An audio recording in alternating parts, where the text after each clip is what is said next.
أعوذ بالله من الشيطان الرجيم.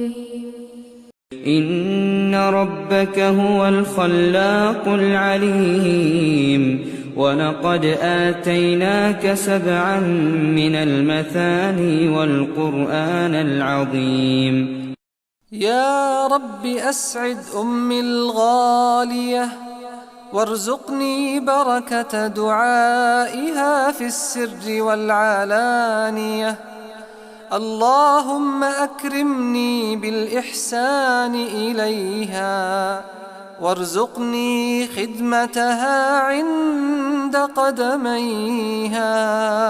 اللهم أسعدها كما أسعدتني وأمن مخاوفها كما أمانتني.